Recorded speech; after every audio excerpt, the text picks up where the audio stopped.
As we all know, not everyone who works in a sales job or being a coach enjoys selling. I know that might come as a shock, but it's true.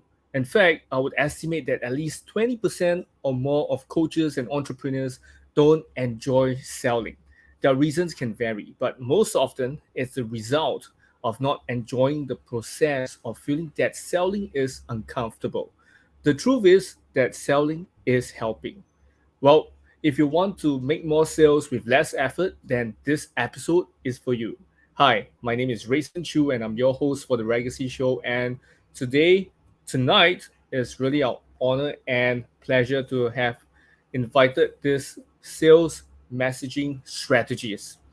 Her name is none other than Rebecca, and Rebecca is a sales consultant serving entrepreneurs by helping them get clear on their sales messaging.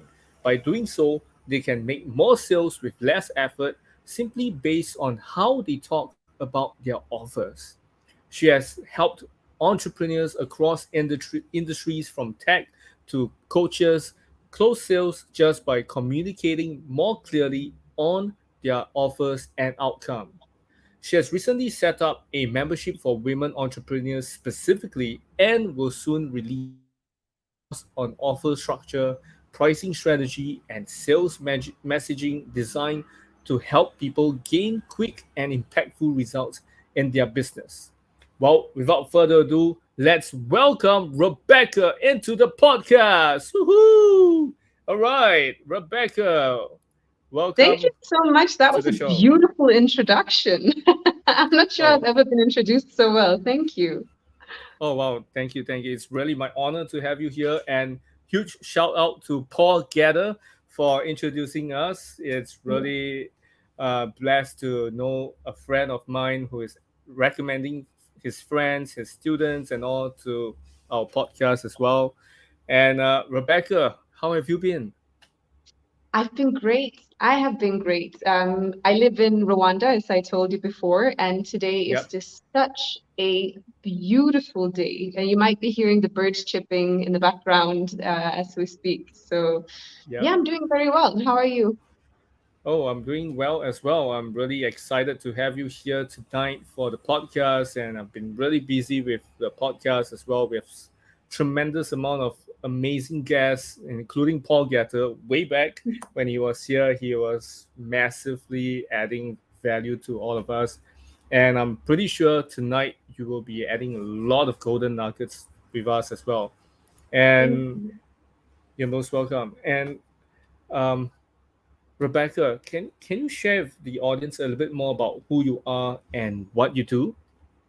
Yes. So my name is Rebecca Hansen, and I am as you mentioned, a sales messaging strategist. So what I do is that I help people get more clear on the transformation that they can help to in a way that connects with their ideal audience, which in that sense makes them want to buy.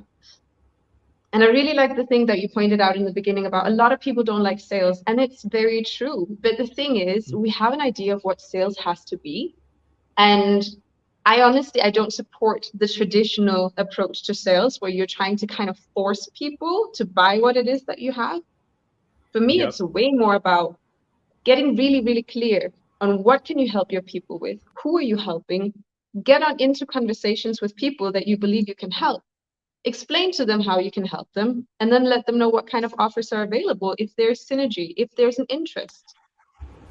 And if these people are not interested in buying from you, well, that's fine. You just move on to the next one and maybe leave them with a piece of value that they can use, even if they're not buying from you. So, and my approach is to just create as much value as possible and then get really, really clear on what that means for you and for your audience. So that's kind of, Mm. yeah, those are the things that I work with.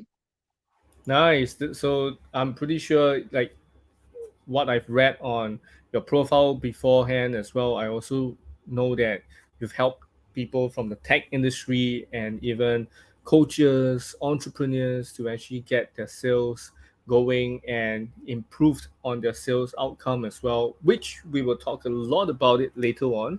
And Rebecca, before we dive into the main focus of our interview, we would love to get to know you a bit better. So, can you tell us a bit more about your backstory on how did you become a sales messaging strategist? Yeah, it's funny actually, because it took me a long time to figure out whether that was what I was supposed to be doing. And Oh, I started getting into the coaching space mostly during COVID because I was bored. There was nothing to do. So I just started taking a whole bunch of coaching certificates. I okay. realized I had moved to Rwanda a year or two before that, and I would still have people from Denmark, where I'm originally from, call me for advice about things where I thought, couldn't you just have asked people who was around you? Why are you still Mhm. calling me? But that's also when I realized maybe I have something, maybe there's something about me and the way that I help people that I could apply to more people. So I started taking coaching certificates, and it didn't really sit well with me. I got some certificates in life coaching, health coaching, wellness coaching, and these kind of things. And it was like it wasn't really sitting right with me. And then I was introduced to Myron Golden. I don't know if you know who that is, but yeah, he's in a whole different league. And I started learning from him. And that's when I realized, okay, I want to have a whole different approach to coaching and to consulting in general. But then I also started thinking more about, okay, what are the results I want to help people achieve? And I did so many different things. I helped women with confidence building. I helped on mindset around build like healthy habits. So about like diet and exercise. How do you build the mindset that you need to have consistent results? I did helping coaches how to build coaching programs, and I did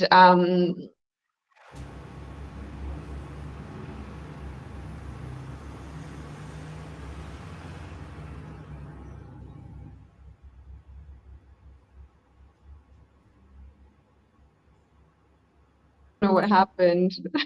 I just Ah, no worries, no I worries. got kicked out for a second. Yeah, so I helped Okay. coaches build coaching programs. I did so many different things. And the funny thing is, the sales part has always been there. I just didn't realize that it was sales related. And the thing is, very Hmm. often when we take for granted what we're really good at, what comes to us naturally, because we assume that everybody is good at it. And I had so many signs that I had to do sales. Like I had to do a personality test a while back, and they told me like, okay, your number one strength is persuasion. I was like, who would? What do this is like this test is wrong. I don't persuade anybody. And then when I told friends and colleagues and family about it, they would all be like, yeah, we could have told you that. There are a lot of Okay. signs that you need to do something which is around argumentation, getting clear in things, persuasion. Um, Hmm. and my greatest story, which is my client who made almost $500,000 in one session with me. I Wow. helped him gain those results before I even got into being in sales. I just knew that he had a problem, and I said, you know what, I can help you. And I took him through a session. I helped him get clear on his messaging. And even after he told me, I closed the sale. It was a government contract, so I knew it was a big contract. Even Wow. after that, I didn't even think this is what I should be doing.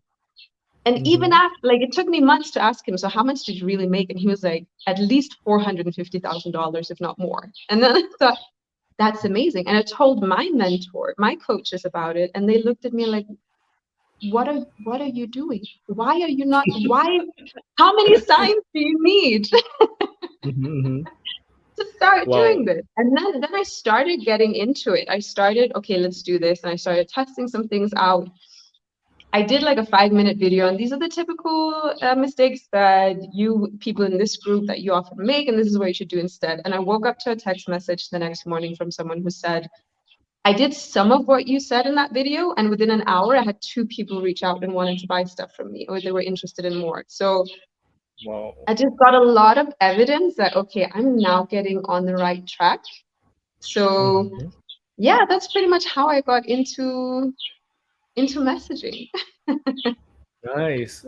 just wondering, what were you doing before this sales messaging, before being a coach? Before being a coach, so I have done so many things. I took my bachelor's in business, Asian language and culture. I studied Mandarin at business school in Copenhagen. Then I got Wow. into a master's in international marketing and management. Then I got into telecommunications. My first job was with the Huawei in China Copenhagen. or Yeah, Copenhagen? no, in Okay. Copenhagen, but I did have a lot of Chinese colleagues, so I got to practice my Mandarin. I was there for 4 years. Then I switched. Then I went to a bank and worked there. Mm, I worked in a department where I was purchasing market data for the stock from the stock exchanges around the world. And mm. then, a lot of different departments in the bank need market data. So that was what I was doing. And it was a great stable job. It's good salary, great pension, great benefits, 7 weeks of vacation per year. Like there's so many great things about being in this organization, but it just didn't Mhm. speak to me. And I felt like I did not have any impact. And during my time there, I realized having a positive impact on something, whether it's people, whether it's the planet, whether there's, I want something that has impact. And one Yeah. day I quit my job and I packed my bags and I moved to Rwanda and volunteered for a couple of months until I found a job. And then I found a job in a charity where I was helping young people into positive outcomes, such as setting up businesses, and getting into jobs. So yeah, I've done a lot of different stuff. Oh, nice. And then Wow. I actually also I do some work for Myron Golden as well. So I am on his payroll. Okay. Okay. Cool. Cool. Wow. I mean, like, it's really a, a wonderful and still, I would say, adventurous, kind of impressive journey that you have. I mean, like, meeting different people, getting to speak Mandarin. Well, I wonder, are you still able to speak Mandarin in very fluently right now? 我已经大多忘了，我会说 Holy 点 crap! 点中文。Oh, nice! Wow, wow, wow, wow, wow! Salute, salute! Nice! Wow, 谢谢你，谢谢你. Wow, 谢 it's 谢。wow, wow, nice, nice, nice. Okay, cool. Wow, really amazing to have, somebody who can, of a different culture, different continent, to speak Mandarin as well. It's really amazing. And of course, our interview is not about Mandarin and all today, but it's more about you and your specialty, which is on sales. But before we actually go into that, I would like to ask you, um, I'm pretty sure while you're building your business up, you would have met some failures, made some mistakes, right? So, do you have a favorite failure of yours, and how has that failure or apparent failure set you up for later success? So I think it depends how you consider failure. I think a lot of people looking at me from the outside would think I have done a ton of failures, whereas for me, I don't consider them failures because Okay. I tried something out, it didn't work, and then I did something else. Right? For me, that's just the part of life. I think getting into corporate and realizing how hard it is to work on things you're not passionate about is definitely like I just ended up having such a strong drive to do something that I am passionate about because I saw that it was possible. I saw that Right. it was possible to have a something that you do with your life that you want to wake up and do even more. And I think so many people are just stuck in a job that they do because they feel like they have to. They feel like there are no other options. They feel like they're just following the guidelines that have been given to us that this is how you're supposed to live life. You're supposed to go to your job from 9 to 5, or in Huawei, obviously that was more like from 8 to 8 or Wow. Okay. and for the Chinese consultants who were there, it was even longer, right? There was a lot of work. It was also fun. I mean, it wasn't that I didn't like it at all. We did some huge projects, and I kind of liked the whole drive about like running for things and getting things done. But on the other hand, it was also something that I felt like, okay, this is better than something that wouldn't be as fun. But then I started realizing there's a difference between doing something because you kind of feel like you have to, and then doing something because you just absolutely love it.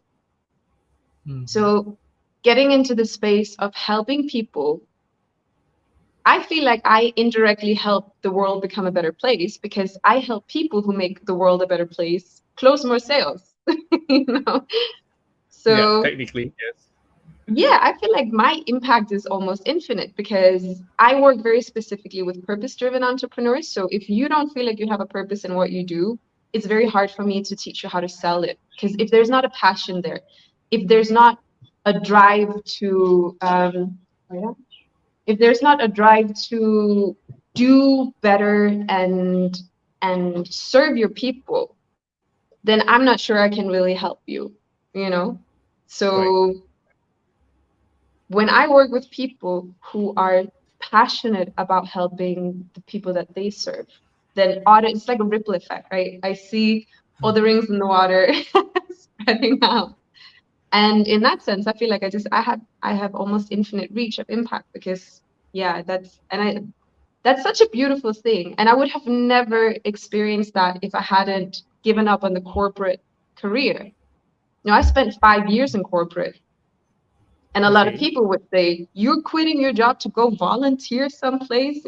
What are you doing?" And I think a lot of people would have seen that as failure because I gave up. But I just gained so much. I gained so much from doing that. I agree. And not just gain a lot of experiences, but you also gain a husband or a boyfriend over at Rwanda, if I'm not mistaken. I remember reading it on on your website about it as well. And I don't even remember. I didn't even remember I put it there.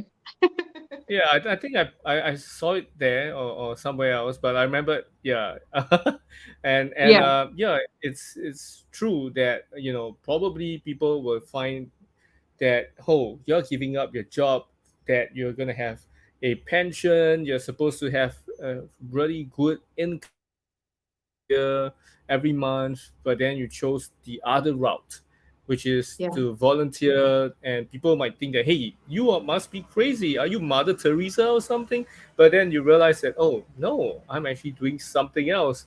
You found somewhere, you have a whole new beginning. You didn't give up.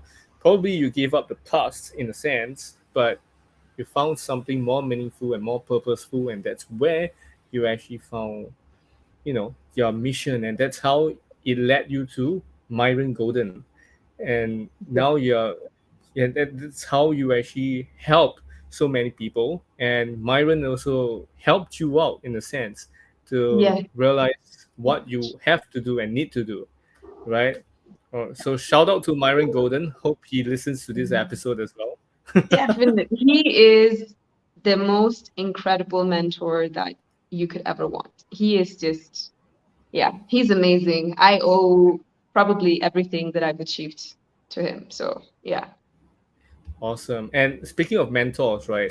I'm pretty sure you have met many mentors besides Myron Golden. Probably when you're at Huawei or when you are outside other places of work, or even when you're doing your charity work as well. Can you share with us, like, what's the best piece of advice you've ever received from your mentors? It kind of depends in what field we are talking, but one of my absolute Okay. favorite quotes is from Myron Golden, obviously, where he says, if you're the best, no one expects you to be the cheapest. But if you're the cheapest, no one will believe that you're the best.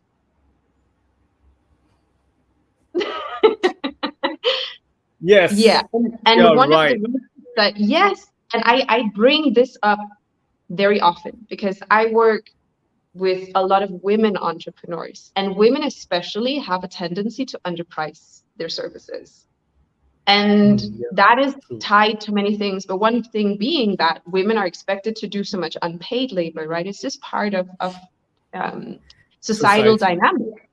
right? It's just how we grow up. There's so many people who are entitled to our time, and then coming out and saying, "Hey, now I'm going to start charging for my time," and it's not only going to be not cheap, it's going to be expensive, right? Because I'm worth that money. They want to undercharge so much. So when I come out and say, people are not going to believe that what you have is worth anything if you're cheap. They're not Mm-hmm. going to think that you're very good. You're going to have to charge a lot of money. You're going to have to at least charge what is a stretch for your ideal audience. Because first of all, that's when they start respecting your advice. Right. I don't know if you've ever done any of these free courses, but sometimes it's like I forget that I have them, that I have access to them. Like I very rarely do them, to be honest. But if I pay $5,000, $10,000 for something, I'm gonna do that course, Yeah. and I'm gonna make sure that Correct. I implement it. And if it's even more money, you're gonna be showing up. You're gonna be that. So whatever is a stretch for your ideal audience is where you should be charging your fees, simply because that's what gets them to do the things that they gotta do, so that they can achieve the results that you're helping them achieve. True. True. Totally. And be it you are women or men, you got to charge based on your value, which we will be talking about it later on as well. And I totally agree with you that if you are the best, you're not gonna be the cheapest. If you are the cheapest, you ain't gonna be the best. So Yeah, true, so true. yeah. And People are not and gonna believe that you're the best. yeah, and I I'm pretty sure that when you are charging cheap, people will view you as probably mediocre, Yeah, or even the worst ever in a sense. So yeah, yeah. I totally agree with you on that. And uh, Rebecca, I would like to ask you, right? I'm pretty sure while you were actually growing your business and all, you would have read or listened to some audiobooks or even books themselves as well. So, can you tell us, like, what are 1 to 3 sales books that have greatly influenced your life? I think one sales book that I absolutely love is called Flip the Script by Oren Clough. Um, Okay. that is more in terms of like technical things that you can implement in order to improve your sales from your side. But honestly, when it comes to sales, the Mm-hmm. most important things that you can do is figure out what value do you bring to the table, what kind of transformation can you bring to your clients, and who are your clients, and how do they like, what do they talk about, what is their language like, what are their pains and their desires and everything in surrounding that. Because once you can start speaking their language, that's when they can start connecting with you. So I would suggest that even though, yeah, sales books are great once you already have decent sales, right? Sales books are great to help you kind of refine. But if you're in a place where your sales is not even close to that, instead of reading sales books, figure out who you are, what your value is, figure out who your audience are. And one of the best ways to figure out, get insights to your audience is literally talking to them. I think you'll be surprised to know how many entrepreneurs assume they know their audience, but they don't. And the easiest thing that they can do is just talk to their audience. They can literally just jump on like, reach out to some people and say, hey, I would love to know more about you. Can we set up like a call? And then I'll give you like a free session or something, or I'll give you some Mm-hmm. like this book or something. Just talk to your audience and figure out what are their pains, what are their desires, what are their struggles, how can you help them, what is the solution that they want. It's so easy for us to come and say, hey, I want to give you this, but if people don't want it, then what it's not worth anything, right? It's only worth as True. much as people want it. So Right.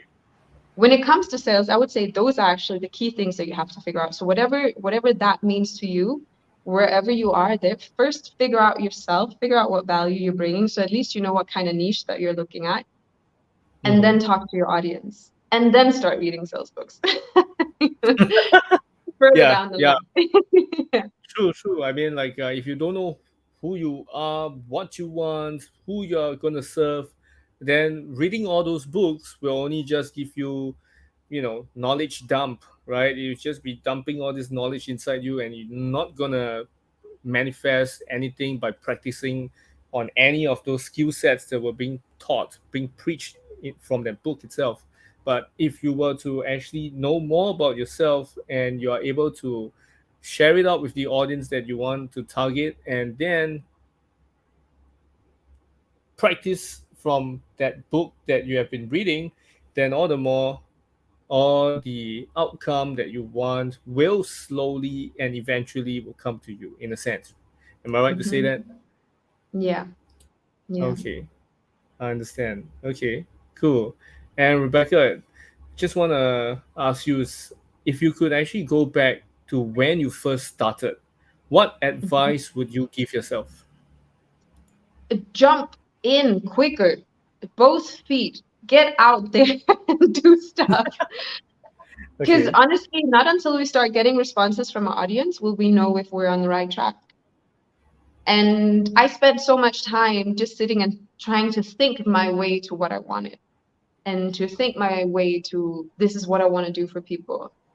And until you get the experience of actually communicating with your audience, providing value to your audience, I believe that our purpose is based in where we provide the highest levels of value. And I believe that we spend our entire lives figuring out where do we provide the highest levels of value. And then it's a journey finding our purpose. People want to sit at home and then meditate about what is my purpose in life. I see so many people asking on social media and everywhere, how do I figure out what my assignment is? How do I figure out what my purpose is? I've been praying for 20 years.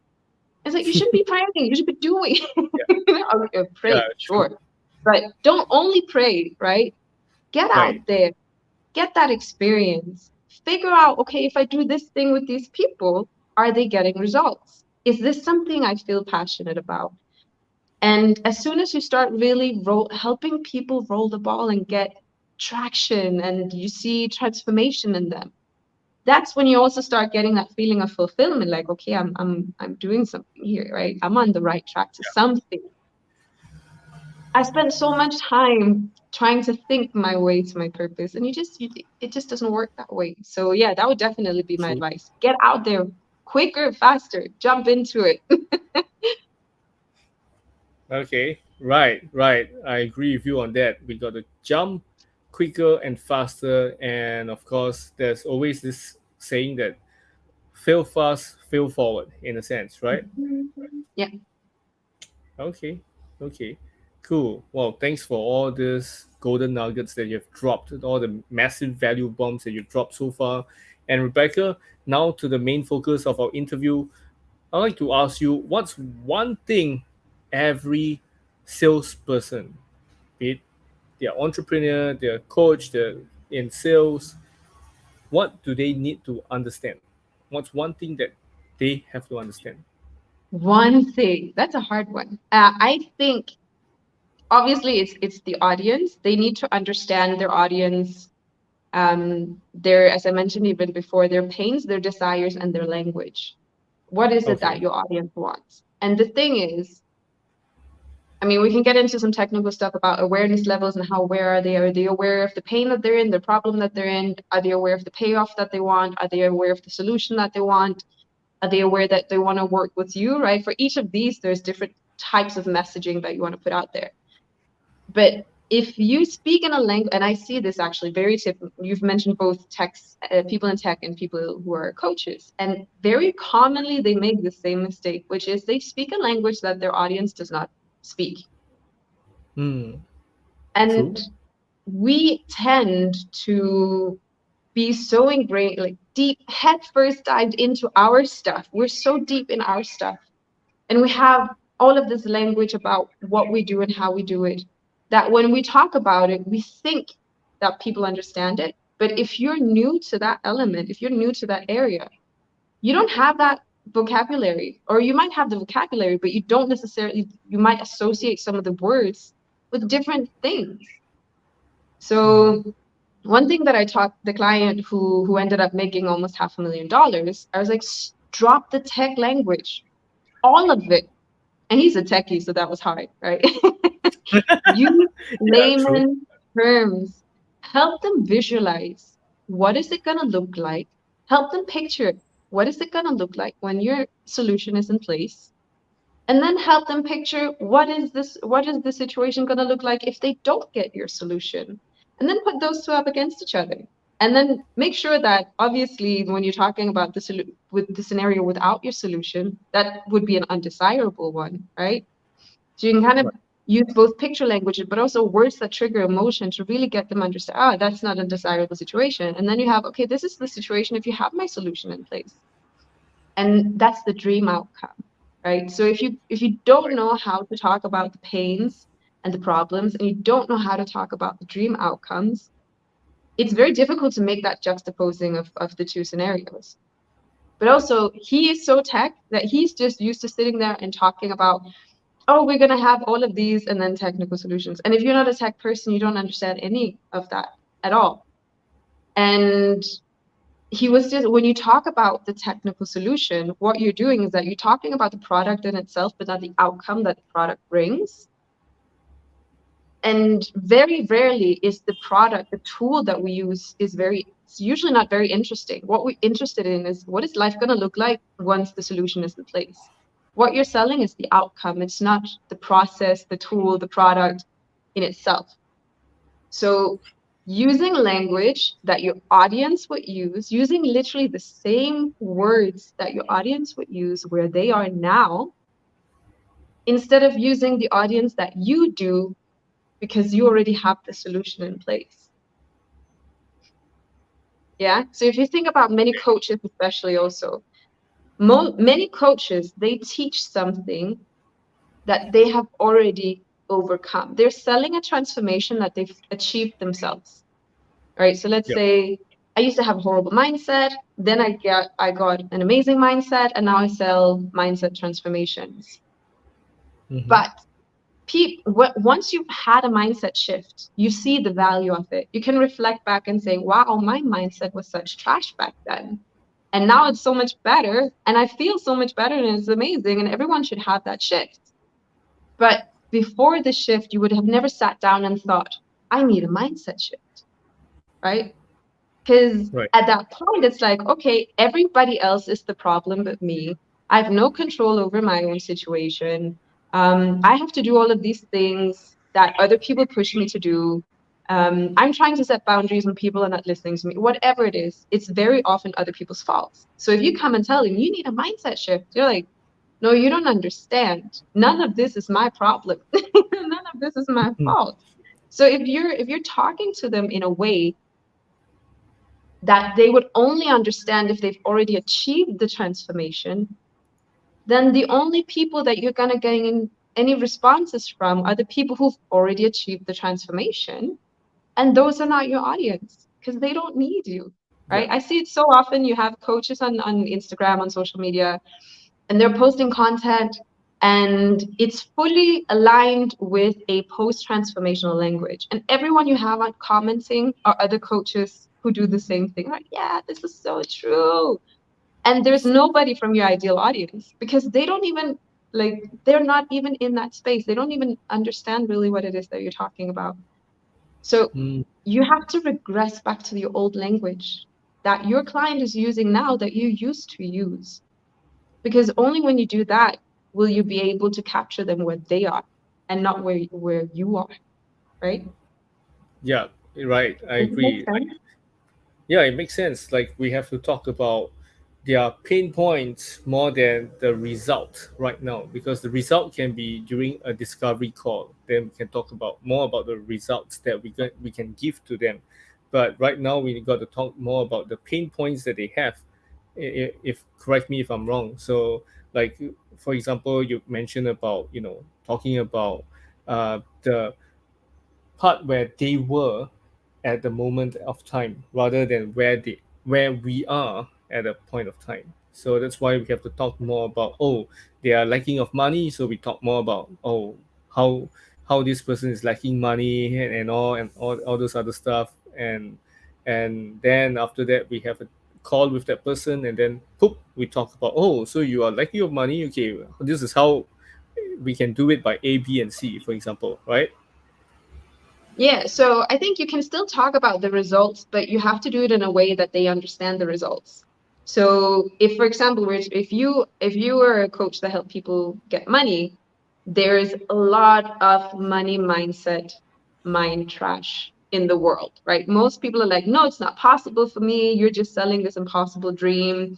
So what you would probably do there is say, here's my client who was in this situation and they thought that it was completely impossible for them to ever achieve these outcomes, and here they are in their new Rolls Royce or something like that, right? So Right. helping people believe that it's possible, especially when it comes to people that work with money and money mindset and money results, getting people to trust that it's not a scam, that it's not like you just trying to trick me out of my money, that it's not you're selling me some pipe dream, that is actually possible, right? That is what you really probably should be one of your biggest focuses when you're working with money. But when I'm talking about the transformation and the language that you use, you can sell the dream 100%, but you have to do it in a way that your old self or the people where they are now, that they understand that dream. So it's Mm. so easy for some people to come out and be like, hey, I'm just flying around the world, I'm just flying private jets, and now I got this perfect body, and now I have this perfect marriage, and I have this perfect whatever. A lot of people are going to look at that and say, but that's not applicable to me. I'm not able to achieve these results because my situation is different. So, and if that's a common objection that your audience has, then it's about showing, no, it's actually very possible for you if you do X, Y, Z. And if you have these little nuggets that you can help people with, that can get the audience little results through those little free pieces of information, then you build trust, right? Then people are going to say, oh, actually, she said that I should do this and it totally worked. Now I'm going to sign up for a lead magnet. Now I'm going to sign up for her pre-recorded course. Now I want to sign up for a mastermind, So yeah, I can talk about messaging for hours. Yeah, I agree, and you also have an upcoming webinar as well, which we'll be talking about it later on as well, which falls on the last week of May. And yeah, but before we jump onto that, I would like to ask you, what are the three biggest mistakes that destroy sales? Because I saw this on your YouTube channel the other day and I felt that this is really interesting. So I thought we could actually share more about this on the podcast episode as well. Yeah, sure. Well, the first one, we've already been through that, because that is that you use language that your audience doesn't understand. That is going to kill a sale immediately. And in that, I have another quote from Myron Golden. He says, "We all have the same dictionary, and we all have the same vocabulary, but we don't have the same dictionary." Which means that if I True. say a word like mindset, what I believe that that means to me might not be the same that that means to you. We might have two different ideas about what does mindset mean. And especially coaches have tendencies to use very fluffy language. We use stuff like authority and flourishing and thrive, and which are, yeah, they're all great words, but they're not very clear. So using language that's very clear can be misunderstood. We all mean the same things, right? It's like pen and paper. We know what that is. We know what the function is. We know how it works.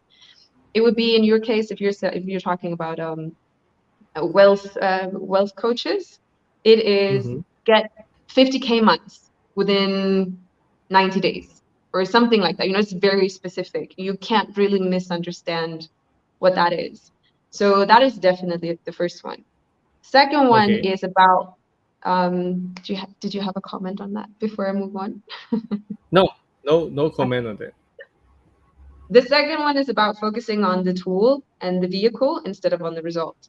So if you, as I mentioned with my client, he kept talking about the product in itself. But let's say the product is a car. The car in itself is not what you're buying. You're buying the experience that the car brings. You're buying the status, maybe. If it's an expensive car, you're buying the status that that brings. You're buying, if it's like a van, you're buying the opportunity to go places with more stuff with you. So depending on what it is that you're really selling, there's going to be the outcome of getting that purchase. Like about the destination. It's not about the vehicle in itself, right? Mm-hmm. Right. And the last one is that entrepreneurs very often have a tendency to talk more about themselves than what they can do for people. Hmm. True. And that means, and if someone if someone knows you already really well, so for me, for example, I love hear about Myron. Myron, he can talk about himself all the time. I'm gonna sit there, I'm gonna listen because I'm already a fan, right? Right. If you are not already a person who already has a huge audience, then most likely they're not gonna care so much about you. And I know it sounds really rough, but make it more about the people that you serve. Talk about the people that you serve. Talk about the clients that you've helped. Help people understand what you can do for them, not just about what you do in itself. Hmm. Yeah. Right, right, right. I mean, like, if you keep talking about yourself, then people might see you as really egotistical, and they might not Yeah. even like you after that, right? Yeah, and it's kind of, I mean, it's kind of boring hearing someone you don't really know, you don't really care that much about, just talking a lot about themselves. It's way more interesting Yeah. to hear what can you do for someone? Who do you help? What can you do for them? What are things that you can do to help other people? What are things you've already done to help other people? This is way more interesting because then if you tell me about that, I'm going to start visualizing, this is how my life might look like if you helped me do these things, you Hmm. know? True. True. Mm. Okay. Cool. And Rebecca, just wondering, what's the biggest challenge you think business owners face in terms of sales? I think it is talking about the things that you have to offer. And I see this especially as entrepreneurs and especially as smaller, like entrepreneurs with smaller teams or even solo entrepreneurs are Right. so terrified of talking about their offers because they feel like they're overstepping. They feel like, oh, people are going to hate when I'm talking about my offers. But the thing is, if you have something that can help someone else, to me, you have a moral obligation to sell it. If you can help someone Right. and you're not telling them about how you can help them, you're not doing them a favor, you're doing them a disservice. Mm-hmm. True. So, True.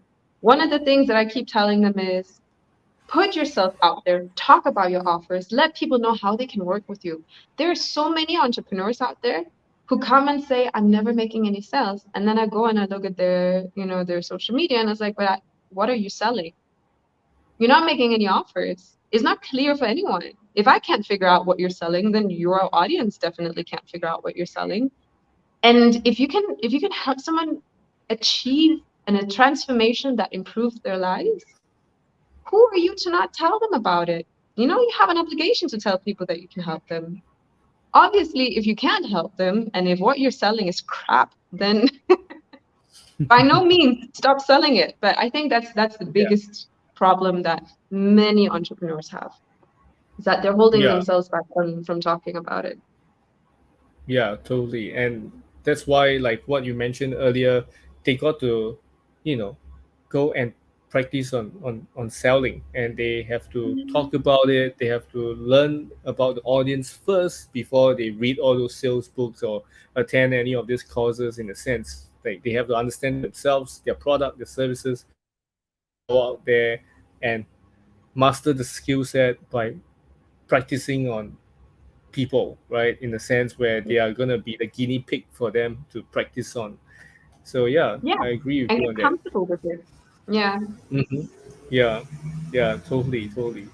Once they are more comfortable with it, they are already like a master in that topic. Which, like you yourself, you are really comfortable in sales.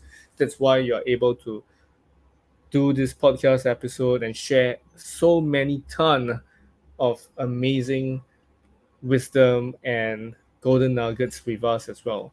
And being an entrepreneur, like what you mentioned, being a coach, an entrepreneur, they are really not so comfortable with all this kind of prices sometimes, which we talked about earlier as well, right? So I would like to ask you, how do you price your products or services correctly and be profitable? Hmm. Well, it really depends what you do. It depends, obviously, what is involved with your expenses. If you're selling a physical product, You're going to have to consider that physical product and then also your margin and all the expenses that go into that physical product before you can even start setting a price. Also, if you have a physical product, you probably have to look at what are my competitors selling, because you can very quickly get commoditized through that. But if you're selling knowledge, if you're selling information products, if you're selling consultancy, if you're selling these type of things, it's way easier to get profitable, especially once you get started, because you might not have your own team, right? So your expenses that you have on the different softwares that you need in order to actually implement your product. But when it comes to pricing, it comes way more down to what would make you happy getting up for in the morning. So many people, they undercharge and they run themselves dry on one-to-one calls, and then they have like 6, 7, 8, 9, 10 calls in a day. Do not, do not want to do that. And just running themselves dry. And the thing is, if you keep running yourself dry just to make ends meet, you're not doing your audience a favor, because you're not going to be able to be fully present when you're there. So figure out what would make you happy. Second thing, figure out what is the value. Place a monetary value on what you can help your audience achieve. So let's say you're a wealth coach. I can help you Mm-hmm. make an additional $100,000 in a month. Well, then charge 10% of that, because Right. if you can help someone make $100,000 in a year, then charging $10,000 is a reasonable price. First of True. all, as we spoke about earlier, if you charge $500 and you say, I can help you make $100,000 in a year, people are not going to trust that you can help them make $100,000 in a year, right? If you say True. you're going to pay me 10,000 and you're going to get 100,000 out of it, it seems like a pretty good deal, right? Okay, I pay 10 and then I get a 10 time my money back through if I'm able to do this. So there's also some things about, you can't really make guarantees in these things. What you can guarantee is, I'm going to teach you the principles that have helped other people make $100,000 in a year. I can guarantee you that. I can't guarantee you that you're going to make $100,000 in a year, because that depends on whether or not you actually do the things that I tell you to do.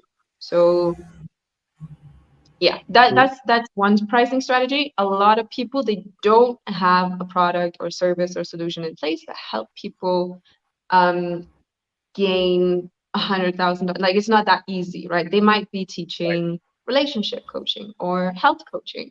Then you can start asking, okay, if I help you get healthy, what is the price of heart surgery that you're going to avoid, right? It's a whole lot cheaper to stay Mm, healthy okay. than it is to have heart surgery in most countries. Right. If you're in relationship coaching, you know, divorce is really expensive. That's going to cost you half of everything you got. I'm just going to charge $10,000. I'm going to save your marriage. So, Oh, this is um, this is smart one. This is a nice one. Okay. it's about positioning your prices. So you need to give people something to compare to. If you just come out and say, hey, this is my offer, it's $5,000, but you haven't compared it to anything, other people are gonna, the people that you're giving that price to are gonna compare it themselves, and they're gonna compare it to something that's not in your favor. So you would want Mm, to anchor your prices to something that is way more expensive, depending on, okay, this is what you're gonna end up paying if you don't okay. solve this problem, or this is what you're gonna end up having if you let me help you achieve these results. So it really depends on how experienced you are.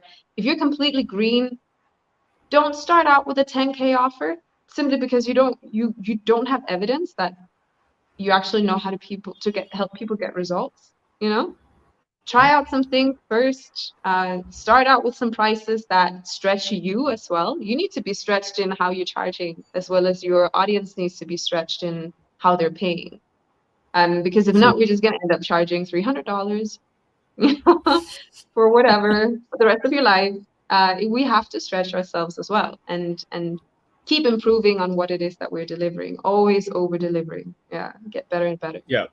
Totally agree with you on over delivering. And of course, does it mean that when you want to charge, you got to compare it with your peers and competitors first before you decide on the final charges that you want?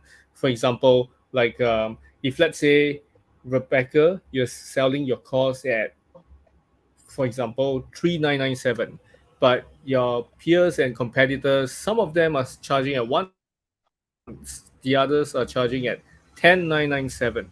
So how do we gauge like this is the range that we should be charging and not, too low or too high for people who are green in their industry?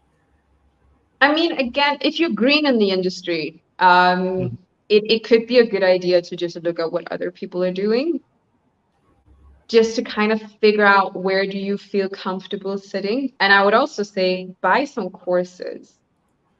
I felt so much more comfortable charging thousands for my stuff once I had paid thousands to others, because I was like, oh, this is what they're getting. Oh, okay, okay. So it's actually not unattainable for me to provide value to that extent. But I would say, I'm just going to leave a quote from, I believe it's Dan Kennedy, who said, there's no strategic advantage to being the second cheapest, but there is to being the most expensive. So when it comes to like comparing your prices to others, if you're green, sure, figure out where are you, where are other people, what are they doing? It's great. But if you're experienced in what you do, focus on the outcome that you can help people achieve, and then get really, really good at talking about that, Okay. and then anchor your And price to that instead. okay, cool, cool. So for those of you who are tuning in, remember to actually practice on this, especially if you're green in the industry. All right, okay. And wow, thank you so much for that, Rebecca. And I'd You're like to welcome. ask you, right? When you are actually giving a pitch, you already know who are your audience, you already know how much you're gonna price it, and now it's the game time where you're gonna pitch it to someone, right? So Mhm. how how do you keep people from zoning out during your pitch? Keep them engaged, talk to them, ask them questions. I ask people so many questions when I'm on a sales call. I want to know, I want to be sure that I want to work with that person, and I want to be sure that I can help that person. Now, obviously, if it's a cheaper price, if it's something like $1,000 or below or something like that, I wouldn't necessarily do sales calls. But if it's something that's higher priced, I want to make sure that I believe I can help that person. And if I don't think that I can help that person, I'm going to be honest and say, you know what? I just don't think that this is for you. Maybe this is the direction that you should be going to. If it's something that I believe that I can really help them, I'm going to explain to them how I believe that I can help them. I will explain to them, these are all the mistakes that I see you making. And this is why your audience is not connecting with you. And this is why you're not making the sales that you deserve because your product is great. I only work with people if I think their product is great. Yeah, Not I can't true. help you sell it. Um, so it's an engagement. It's me learning about you. It's you learning about me. It's me learning about your solutions, what you have in place. It's me telling you these things are not going to work for you, and this would actually help you a lot. And if you want to work with me, I'll help you get specific on that. Right? We'll dive into the specifics of it, how you can take the language and how you can get clear on what you're doing. And the thing is also because we are so deep into what we do, it's really Hmm. hard to figure out what do other people's understand and what do they not understand. So that's where I come in. I'm green to most people, right? I have no idea what all of these different products are, and especially if it's tech, a lot of people think I can't help them sell tech products because I don't understand the tech language. That is the perfect person to help you sell that product. Because if I don't understand it, your audience for sure is not going to understand it. So for me, it's way more about that engagement. Now, if you're doing a pitch in a larger group setting, let's say you're doing a webinar Right. and you have an audience and you're delivering your pitch. First of all, I would suggest teach them something important after your pitch. A lot of people like to put their pitch at the end of a webinar, and it Hmm. just gives a lot of people the opportunity to log out and leave. Right. What I would do and what I've done is kind of just put my pitch in the middle and say, hey, I have this offer coming up, by the way. Do you mind if I speak about it for a few minutes? And that time before then, I have already warmed up the audience by talking about a lot of things that they would find valuable. And if they don't find it valuable, they would have left already by this time. Then I ask them, is it Right. okay to just talk to you about this new offer I have coming up? Mostly they'll just be like, sure. Then I tell them, this is what I'm doing, and this is why I'm doing it, and this is what it's going to look like, and this is what the price is, and here's the link. But before that, I will let them know, I'm just going to spend a few minutes on this, and afterwards, I'll tell you about how I helped my client close $500,000 in sales after just one session. I'll teach you the very specifics that I taught him.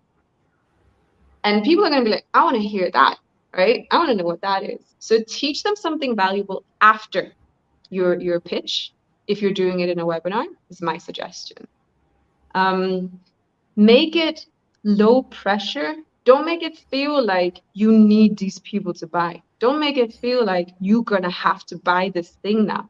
What I do is to say, okay, so this is what it looks like. This is what you're going to be able to get from it. This is what it's going to help you with. And if you're having these struggles, then it's going to be perfect for you. And if you don't have these struggles, well, then probably this offer is not for you. So, that there's that. Make it very low pressure. It takes the pressure off you. It takes the pressure off them. Makes the whole experience way more comfortable. Right. Right. I agree with you on that, because like many times when people sense you're desperate for money, all the more it will shoo them away. In a sense, desperation kills. It Desperation really really kills. does. Yeah, it really does. Okay. Okay, and I'd like to ask you, right, Rebecca. I'm not sure if you have ever encountered this before, but I'm pretty sure many coaches and entrepreneurs, they would have experienced this, and that is being ghosted by people that they find really, really potential in, be it investing in their company or buying their courses, for example, or probably buying their products and services, right? So how do you get someone to respond to you who is ghosting after you had a sales meeting? So if you've given them an offer and they're ghosting you, just let them know when that offer expires. Just like kind of jump in and say, hey, I just wanted you to know that we have like the offer that I gave you is the price is going to increase next week. But if if I hear back from you before then it's still, it's still on. And if you have any questions, if you have any comments or concerns, just let me know. And if people don't like, we can't force people to buy. We can persuade them. We can kind of sway them in a specific direction. Right. But if they don't believe it's right for them, they're not going to buy. And if they don't believe it's right for them, and they could be right that it's not right for them, there's no reason for us to try and force it. So I say yes, follow up with people. If you send them a couple of kind of pings, just let them know, okay, this offer it's going to expire next week by Friday midnight or whatever. If you're still interested, I would love to hear from you. If you have questions, let me know. And if they still don't get back to you, let that bird fly. They're not for you. They'll come back at a later time if you have True. what they need. Yeah, I agree with you on that. I mean, if let's say you are actually being ghosted by someone, it might mean that they are not a fit with you for you as well. So it's best if you let them go, um, and then wait for them to come back to you. If they come back, great. If they don't, then you still have other people to actually target to in terms of your target audience, right? Yeah, because if you waste all this energy on people who are not buying, you could have spent that energy on someone who could potentially want to buy from you instead and who's ready to make that purchase. So don't spend too much, like follow up, yes. Don't waste too much energy on them because there's always going to be people who are nervous to say no to you in face to face. And what they're going to do Mm-hmm. is just kind of like ghost you and run away afterwards. And we're just going to have to accept that that's how it is sometimes. True, true. Then Rebecca, if let's say someone is actually here right now who is tuning in, they are having some problem and some issues in their sales, for example, in terms of like, they are having a slowdown. Okay. So what will you say to someone who's seen a slowdown in their sales? Yeah, I would suggest that you gain momentum, whatever that means to you. For me, it is talking to people in my space. So that would be fellow women entrepreneurs, just having a chat with them and get back into that momentum. It would be talking to my audience. Sorry, my dogs just came in. It would be talking to my audience and just like being reminded of what I can do for them, being reminded that what I have to offer is actually really valuable. So it could Right. be talking to previous clients and just saying, hi, how things are going. It can be talking to people from your ideal audience and just figuring out, doing some of these market research calls.